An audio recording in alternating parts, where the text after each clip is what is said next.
ఇప్పుడంతా డిజిటల్ యుగం నడుస్తుంది. అంటే రియల్ ఎస్టేట్ కూడా డిజిటల్లోకి వచ్చేసింది కంప్లీట్గా. అంటే సోషల్ మీడియాలో వచ్చే యాడ్స్, సోషల్ మీడియాలో జరిగే ఇంటర్వ్యూస్, లేదు ఒక హీరో చేసిన యాడ్స్, ఇవన్నీ చూసి చాలామంది ఏంటంటే తొందరగా డెసిషన్ తీసుకొని ఇన్వెస్ట్ చేస్తూ ఉంటారు. ఇది అసలు ఎంతవరకు కరెక్ట్ అంటారు? అంటే ఇట్లాంటి ఇంటర్వ్యూస్ కావచ్చు, సోషల్ మీడియాలో వచ్చే యాడ్స్ కావచ్చు, లేదంటే సెలబ్రిటీస్ ఇచ్చే యాడ్స్ కావచ్చు, ఇవన్నీ ఇప్పుడు ఎవరి పనికి ఎవరు జానెడు పట్టు కోసం కూటి విద్యలో ఏదైనా ఉంది, అర్థమైందా? శతకోటి దరిద్రాలకి అనంతకోటి ఉపయోగాలు. నీ స్వార్థం, నీ సెల్ఫ్ నువ్వు బతకడానికి నీ స్ట్రాటజీ ఉంటుంది, ఆయన స్ట్రాటజీ ఉంటుంది, నా స్ట్రాటజీ ఉంటుంది, బ్రాండ్ అంబాసిడర్ లేదా సెలబ్రిటీ స్పోర్ట్స్ ఏదో ఉంటుంది. సో ఎవరి పని చేసి మన పని మనం ముఖ్యంగా కొనేటప్పుడు మీరు ఆ సెలబ్రిటీని చూసుకుంటారా, ప్రాజెక్ట్ చూసుకుంటారా, రేటు చూసుకుంటారా, బిల్డర్ చూసుకుంటారా అనేది మీరు డిసైడ్ చేసుకోవాలి. ఎందుకంటే సెలబ్రిటీకి డబ్బులు వచ్చిన తర్వాత జనరల్గా వాళ్ళ ఇంటెన్షన్ చీట్ చేయాలని ఉండదు, వాళ్ళ ఇంటెన్షన్ ఎప్పుడు చీట్ చేయాలని ఉంటుంది. బట్ ఎక్కడో ఒకటి జరిగిపోతుంటాయి. గోల్డ్ జ్యువెలర్స్ కూడా ప్రతి టాప్ సెలబ్రిటీస్ ఇచ్చారు, ఎండీస్ జైల్లో కూడా వెళ్ళారు. సో ఆ కాంట్రాక్ట్ సైన్ చేసినట్టు బాగుండవచ్చు, తర్వాత అమలు చేయవచ్చు. ఇక్కడ మీరు అడుగుతుందంటే నేను అనేది తప్పు బ్రాండ్ అంబాసిడర్ కాదు, బిల్డర్ది కాదు, ఇంకెవరిది కాదు, తప్పు 100% బయ్యర్ది. ఎందుకంటే మనం డబ్బులు కష్టార్జితం పెడుతున్నాం అక్కడ. నీలాంటాడు నాలాంటాడు ₹1,00,00,000 లైఫ్లో ఒకసారి 2 సార్లు కొనుక్కోవాలి, 10 సార్లు కొనుక్కోగలడా? ఆ ₹1,00,00,000 ఇబ్బంది పడింది అనుకోండి, your out of the box. అంటే డిప్రెషన్లోకి వెళ్ళిపోతారు. ₹1,00,00,000 మనకి ఎంత పెద్ద అమౌంట్, ఎన్ని రోజులు కష్టపడితే వస్తుంది ₹1,00,00,000. సో సెలబ్రిటీస్ అనేది మనం దాన్ని బేసుకొని మీరు ఒక్కడు గుర్తుపెట్టుకోవాలా. మొన్న పెద్ద సినిమా వచ్చింది ఒక సంక్రాంతికి ఏదో, మంచి టాప్ సెలబ్రిటీ, టాప్ అడ్వర్టైజ్మెంట్. ఎందుకంటే వాళ్ళకి ముందే తెలుసు సినిమా ఫెయిల్ అవుతుంది, అటర్ ఫెయిల్యూర్ అయింది సినిమా. సో ఈ empty vessels make much noise, more noise. నిండుకుండా తొలగదు, ఎంటీ వెజల్ ఉంటే నాయిస్ ఎక్కువ వస్తుంది. ఎందుకంటానంటే మనలో తడి లేనప్పుడు, దమ్ము లేనప్పుడు అడ్వర్టైజ్మెంట్ చేసుకోవాల్సి వస్తుంది. ఇప్పుడు కొన్ని కంపెనీలు ఉన్నాయి, మై హోమ్ అడ్వర్టైజ్మెంట్ చూసారు ఎక్కడైనా? జేబేరీ అడ్వర్టైజ్మెంట్ చూసారా ఎక్కడైనా? లేరు కదా. ఎందుకు మరి? వాళ్ళు అమ్ముకోవట్లేదా? They believe in their quality of the trust factor establish చేసుకున్నారు వీళ్ళు. మినిమం బ్రిటానియా, గోద్రేజ్, టాటా, తనిష్క్, వీళ్ళు ఎప్పుడైనా డౌట్ చేస్తాం మనం? ఎందుకంటే 50, 60, 80, 100 years ఓల్డ్ కంపెనీస్ ఇవన్నీ కూడా. అలాగా ఇక్కడ మనం అది చూసుకోవాలి. ఆ ట్రస్ట్ లేనప్పుడు మీరు కీడెంచి మేలంచాలి. So definitely we should not depend. నేనైతే ఏం చేస్తానంటే 10 మందిని రిసర్చ్ చేస్తాను. డెసిషన్ తీసుకోవడం నాకు ఇష్టమైన డెసిషన్ తీసుకోండి. మీరు చెప్పింది తీసుకున్న తర్వాత బాగుంటే నువ్వు మంచి పని చేసావు, బాగోపోతే నువ్వు చెడ్డ పని చేసావు. రియల్ ఎస్టేట్ ఇదే జరుగుతుంది. లీడర్స్ సబార్డినేట్ మంచి చేసి డబ్బులు వస్తే లీడర్ చేశాడు, మంచి చేస్తే అసిస్టెంట్ చేశాడు. ఇది ప్రతి రియల్ ఎస్టేట్ ప్రతి ఇండస్ట్రీలో నడుస్తుంది. అది రాంగ్ సైకాలజీ. మనం తెలుసుకోవాల్సింది ఏంటంటే మనం డబ్బులు పెట్టినప్పుడు మనం సొంతంగా రంగంలోకి దిగి, మీరు ఏజెంట్ పెట్టుకోండి, బిల్డర్తో మాట్లాడి, మీ సొంతం టైం పెట్టి 2-3 గంటలు టైం పెట్టి, 2 రోజులు టైం పెట్టి వాస్తవాలు తెలుసుకోండి. వాస్తవాలకి అవాస్తవాలకి మధ్యలో సెలబ్రిటీ అనేది ఆయన వస్తాడు, ఆయన ఏదో అమౌంట్ తీసుకుంటారు, ఆయన సెలబ్రిటీ బ్రాండ్ అంబాసిడర్ చేసి వెళ్ళిపోతారు. తర్వాత ఆ రియాలిటీని, ఆ నిజాయితీని బిల్డర్ నిల్చోబెట్టుకోవాలి కదా. ఇప్పుడు మీరు మోండా మార్కెట్, తవా మార్కెట్ అని ఎంజీ రోడ్లో ఉంది ప్యారడైజ్ దగ్గర. వాళ్ళకి షాపులు ఎంత ఉంటుంది తెలుసా? 10x10, 10x8, 5x10 చిన్న షాపులు, కోట్లు బిజినెస్ చేస్తారు. నేను 30-40 years నుంచి చూస్తున్నాను. వాళ్ళు మార్జిన్స్ ఫిక్స్ ఉంటాయి, వాళ్ళు కొన్న రేటు 10% వేసుకుంటారు. నువ్వు ఎక్కడికి వెళ్ళినా ఆ రేటు దొరకదు. నువ్వు డిస్కౌంట్ అనేది డిస్కౌంట్ అంటే బయటకు వెళ్ళిపోమంటాడు. రేట్ ఉంటుంది, నీకు ఇష్టమైతే కొని, కష్టమైతే అంత. They are very firm. ఇప్పుడు సోనీ అనే కంపెనీ ఉంది, ఇండియాలో ఎక్కడ కొనుక్కున్న ఒకటే రేట్ ఉంటుంది. లోకల్ కంపెనీస్ ఉన్నాయి, ప్రతి కస్టమర్కి రేట్ నువ్వు అడిగితే ఇస్తాడు, అడగపోతే ఇవ్వడు. అంటే ఎక్కడ డిస్కౌంట్ ఉందో, ఎక్కడ టాప్ అడ్వర్టైజ్మెంట్ ఉందో మీరు రెండోసారి ఆలోచించాల్సిన అవసరం ఉంది. మీరు రోడ్డు మీద వెళ్తుంటే బోర్డ్స్ ఉంటాయి, 50% డిస్కౌంట్. చూసారా ఇప్పుడు 50? నేను చాలాసార్లు చెప్పాను, మీరు మీ వైఫ్ని తీసుకెళ్ళి బట్టలు కొందాం తీసుకెళ్ళి, బాబు 50% డిస్కౌంట్లు చీర చూపి అంటాడు. వాడు ₹1,00,000 చీర చూపిస్తాడు. అంటే ₹1,00,000 50,000కి వస్తుంది కదా. బట్ 50,000 చీరలు కొనుక్కునే హీరోలు సౌత్ ఇండియాలో ఎంతమంది ఉన్నారు? ఎక్సెప్ట్ మ్యారేజ్ డే లేకపోతే మ్యారేజ్గా తప్ప రెగ్యులర్ యూసేజ్కి 2,000, 5,000, 10,000 మ్యాక్స్. అప్పుడు ఏమవుతుంది? నువ్వు అక్కడ తీసుకెళ్ళి ఆయన అంటాడు, అదేంటి బాబు నువ్వు 50% మరి తక్కువ చీరలు ఉన్నాయంటే, తక్కువ అమౌంట్ చూసా మనకు నచ్చదు. అక్కడ ఆయన చెప్తాడు, సార్ 50% కాదు, అప్ టు 50%. అది అప్ టు అనేది చిన్నది ఉంటుంది, 50% పెద్దగా ఉంటుంది. మనం 50% చూస్తాం కానీ అప్ టు చూడడం. అక్కడ వెళ్ళే అంటే there is one way of pulling A customer to the shop. Real ఎస్టేట్లో కూడా సింపుల్ ఎగ్జాంపుల్ ఇచ్చుకో, బ్రోచర్స్ ఉంటాయి కదా, నీకు తెలుసు కదా ప్రొడక్ట్ బ్రోచర్స్. ఎప్పుడైనా బ్రోచర్స్ పూర్తిగా చదవండి ఈసారి. లాస్ట్ పేజ్ రైట్ సైడ్ కార్నర్లో, ఇది అంటే రైట్ సైడ్ కార్నర్లో చిన్న అక్షరాలు ఉంటాయి. This is a conceptual design and the design can be change without the permission of the customer. అది బ్లాంక్ చెక్ అండి. వాళ్ళకి నేను ఒకటి చెప్తా, నేను ఒకటి ఇస్తా, మీరెవరు అడగరు, మీరు సైన్ చేశారు ఆల్రెడీ. అర్థమైందా? లాజిక్ ఫెయిల్, ఇది ఒక ఫెయిల్యూర్.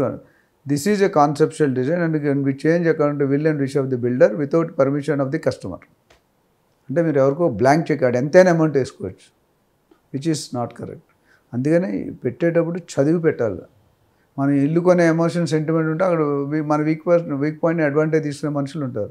కానీ ఇక్కడే సొంత ఇంటి కళ అనేది అందరికీ ఒక డ్రీమ్ సార్. అది చాలామంది ఏంటంటే ఒక ప్లాటో కొని పేమెంట్ అంతా పే చేసి కూడా అది రిజిస్ట్రేషన్ అవ్వక మానసికంగా కృంగిపోయి సంవత్సరాల తరబడి అలా ఉండిపోయిన వాళ్ళు చాలామంది ఉన్నారు. సో వాళ్ళ మీద అంటే బిల్డర్స్ మీద కావచ్చు, లేకుంటే అక్కడ ఉన్నస్ మీద ఎలాంటి చర్యలు తీసుకోవాలో కూడా వీళ్ళకి కొంతమందికి అర్థం కావట్లేదు. సో లీగల్గా వెళ్దామంటేనే సంవత్సరాల తరబడి అది కేసులు నడుస్తూ ఉంటాయి. ఏంటి సార్ ఇలాంటి వాళ్ళ పరిస్థితి ఏంటి? ఇలాంటి వాళ్ళు వాళ్ళకి ఒక మంచి సలహా ఇవ్వగలరా ఇట్లా ఇబ్బంది పడే వాళ్ళకి మీరు? డెఫినెట్గా అండి. మీరు చూసుకుంటే నేను ప్రతి వీడియో ఆల్మోస్ట్ ఎవ్రీ ఆల్టర్నేటివ్ వీడియోలో ఒక మాట చెప్తున్నాను. దయచేసి ఈ డాక్యుమెంట్స్ పత్రాలు చూసుకోండి, ప్రొఫెషనల్ ఏజెంట్ ద్వారాకి వెళ్ళండి, బిల్డర్ని కలవండి, బిల్డర్ గురించి తెలుసుకోండి, బిల్డర్ గురించి ఎంక్వైరీ చేయండి, పర్మిషన్స్ చెక్ చేయండి. ఈరోజు పర్మిషన్ ఇంట్లో కూర్చొని చెక్ చేసుకోవచ్చు, రేరా కానీ, హెచ్ఎండే కానీ, టీటీసీ కానీ.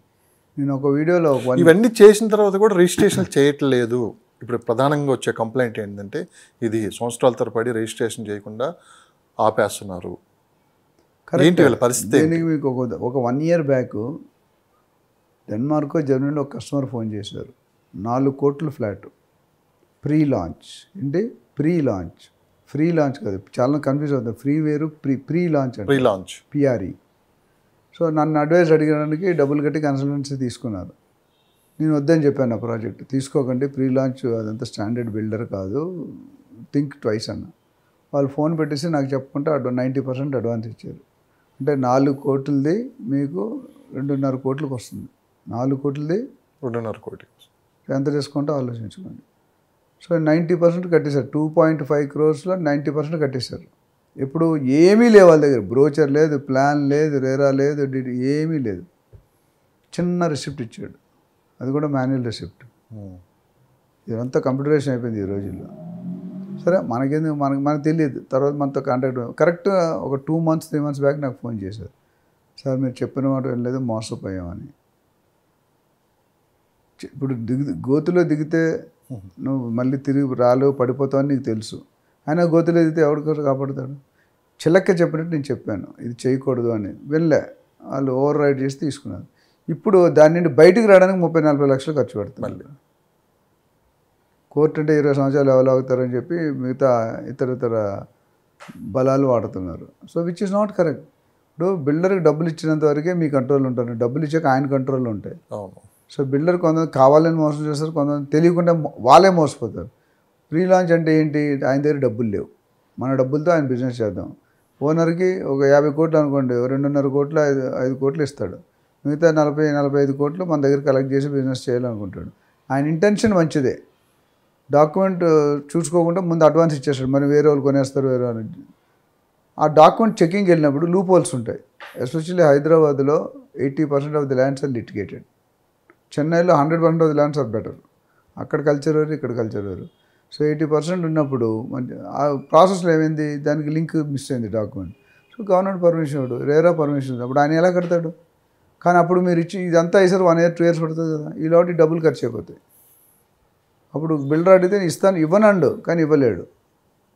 సో దీనికి ఏంటంటే ఓన్లీ ది స్పెషల్ ప్రికాషన్ ఏంటంటే బీ అవేర్. మీరు డబ్బులు ఇచ్చే ముందు, ప్రతి పైసా ఇచ్చే ముందు నేను అది కరెక్ట్ పర్సన్కి ఇస్తానా, కరెక్ట్ ప్రాజెక్ట్కి ఇస్తున్నానా, కరెక్ట్ ఫ్లాట్కి ఇస్తున్నానా, కరెక్ట్ వ్యక్తికి ఇస్తున్నానా, ఈ మార్కెట్లో ఎన్ని రోజులు పెట్టున్నాడు, బ్రాండ్ ఏంటి, ఎన్ని సంవత్సరాలు ఉంటున్నాడు, ఎన్ని ప్రాజెక్ట్ డెలివరీ చేస్తాడు, కస్టమర్స్ ఏమంటున్నారు, గూగుల్ రివ్యూస్ ఏమంటున్నారు, బ్యాంక్ కోడ్ ఏమంటున్నాడు, ఎంప్లాయీస్ ఏమంటున్నారు, ఇంత డీటెయిల్ సర్వే చేయాలండి. చేస్తే వాళ్ళు తప్పులు చేసే అవకాశం అప్పటికి 0.01% ఉంటుంది. ఇప్పుడు 99% సేఫ్ ఉంటారు కదా. అండ్ దీనికి బెస్ట్ సొల్యూషన్ అంటే నేనున్నాను, నాలాంటి వాళ్ళు 100 మంది మార్కెట్లో ఉన్నారు. ఎవరైనా మీకు నచ్చిన వాళ్ళు, మీకు తెలిసిన వాళ్ళు, వాళ్ళ దగ్గరికి వెళ్ళి 1-2% ఇవ్వండి, ఏమవుతుంది? 1-2% 98% సేఫ్ ఉంటుంది కదా. ఆ 1% కోసం చూసుకుంటే 98% ఎగిరిపోతుంది కదా. So best way is prevention is better than cure. ఇది రాకుండా అంటే అందులో అవగాహన వ్యక్తికి వెళ్ళండి. ఇప్పుడు junior NTR case last time discuss చేసామని. ఆయన ఈసీ తీసుకున్నాడో లేదో తెలియదు, లీగల్ ఒపీనియన్ తీసుకుంటుంది. ఒక ప్రాపర్టీకి 5 బ్యాంకులు లోన్ ఇచ్చాయంటే అది not a joke. World star లెవెల్ని సుంకి గీత అనే ఆవిడ చీట్ చేసినంటే టెర్రర్ ఇది. అంటే అసలు ఎవరు ఎక్స్పెక్ట్ చేయరు. ఆయనకే ప్రొటెక్షన్ లేకపోతే ఆయనకున్న సపోర్ట్ మీకు నాకు ఉంటుంది. ఆయన దగ్గర చార్టెడ్ అకౌంట్ ఉంటాడు, లీగల్ హెడ్ ఉంటాడు, ప్రోగ్రామ్ హెడ్ ఉంటాడు, ఇవన్నీ ఉంటాయి. కానీ మన దగ్గర అంత లేదు కదా. అలాంటి వాడిని బోల్తా కొట్టించడం మిమ్మల్ని నన్ను బోల్తా కొట్టించడం చాలా easy. So the only better. ఇప్పుడు మీరు జబ్బు వచ్చిన డిసీజ్ వచ్చింది, ఎక్కడికి వెళ్తారు మీరు? డాక్టర్ దగ్గరికి వెళ్తారు. డాక్టర్ దగ్గరికి వెళ్ళగానే మీకు మందులు లీడ్గా ఫస్ట్ ఇంట్రోగేషన్ చేస్తాడు, తర్వాత టెస్టులు రాస్తాడు, తర్వాత మందులు రాస్తాడు. మందులు రాసి ఇచ్చాడు ఏం చెప్తాడు? ఈ మందులు వాడినమ్మా 3 రోజులు తగ్గకపోతే మళ్ళీ రండి అంటే. ఆయన కూడా ఈజ్ నాట్ గ్యారంటీ. దేవుడి తర్వాత దేవుడే. ట్రై చేస్తారు మ్యాక్సిమం బెస్ట్ లెవెల్లో మంచి మందులు వేయడానికి ట్రై చేస్తారు. కొన్ని బాడీలు సెట్ అవుతాయి, కొన్ని బాడీలు సెట్ కావు. అదేవిధంగా ఇక్కడ the ultimate solution is go to a professional agent who is యాప్కుల్ and legal opinion EC is a must. దాని మార్టిగేజ్ కానీ లోన్లు ఉన్న హ్యాండ్ లోన్ చాలా ఉంటాయి. అవన్నీ నేను చేయలేం. Better way to go that are you approach agent and pay him some consultancy charges and get the better 80-90% వాళ్ళ నాలెడ్జ్ ఉంటుంది. ఆ ఏజెంట్ని అపాయింట్ చేసుకుంటే సరైన ఏజెంట్ని అపాయింట్ చేసుకోవాలి. ఎవరిని పడితే వాళ్ళని అపాయింట్ చేస్తే అది కూడా కష్టమే. సో 2 ఒకటే అంటారు. అంటే బిల్డర్ మంచిగా తెలుగు ఏజెంట్ కూడా మంచిగా, ఇద్దరు కలిసి మీ ఇద్దరిని మోసం చేస్తారు. You have to be very particular in selecting these things.